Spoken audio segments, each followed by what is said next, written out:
Nous avons aujourd'hui au Sénégal trois projets, en cours. Il y a le projet de GTA, Grande Tortue Ahmeyim, sur la frontière maritime entre le Sénégal et la Mauritanie.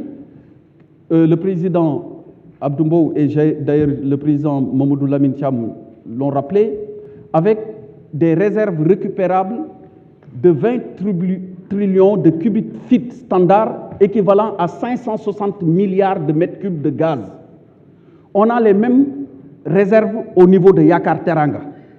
Et au niveau de Sangomar, où on a du pétrole, les réserves sont aujourd'hui estimées à 600 millions de barils, avec un potentiel également de 70 milliards de mètres cubes de gaz. Pour le GTA, nous travaillons sur le projet avec la Mauritanie et BP et l'opérateur avec un autre partenaire qui est Cosmos. Le projet se passe très bien.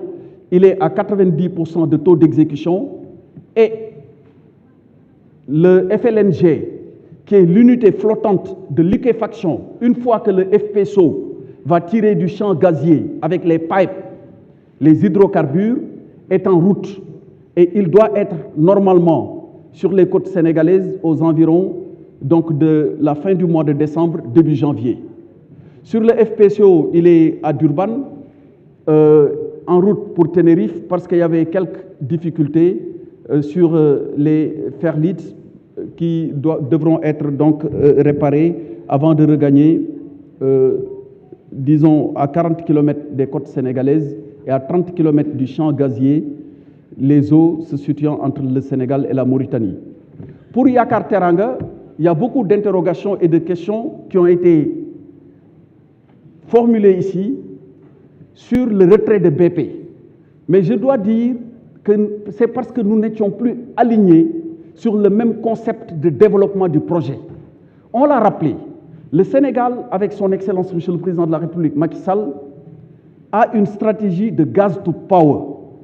On utilise le gaz pour faire de l'électricité, avec un effet attendu de baisse du coût de l'électricité et un up qui sera fait du côté donc, de Mboro. À cela s'ajoute le réseau gazier avec ses différents segments bleu, vert et orange.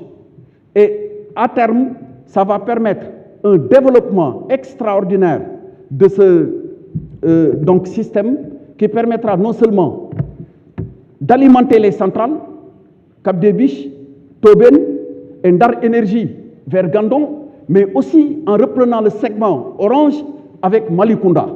Et Sénélec a anticipé sur tous ces sujets en procédant à la conversion de ces centrales qui vont pouvoir désormais prendre le gaz lorsqu'il commencera à être exploité.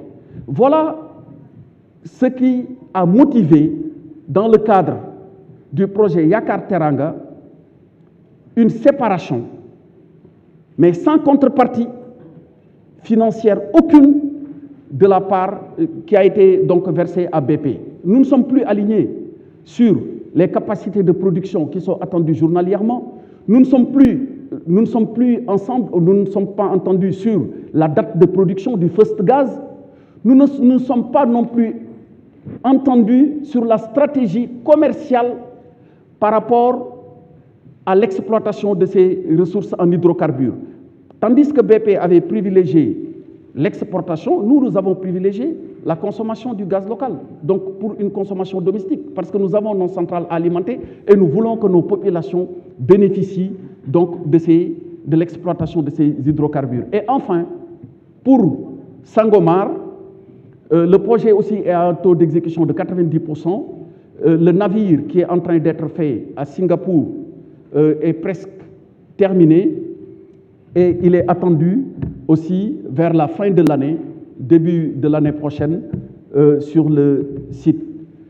Donc tout se passe bien pour les trois projets. Et avec BP, ça arrive dans l'industrie. Si nous ne sommes plus ensemble, nous ne sommes plus d'accord, mais on se serre la main et puis on se souhaite bonne chance pour, disons, faire un chemin de notre côté. Chacun fera son chemin, le chemin qui lui plaira et qu'il pense être le meilleur pour lui de son côté. Voilà ce que je voulais dire pour me résumer en français sur les différentes questions qui ont été posées. may sant bu baax di gërëm président wu assemblée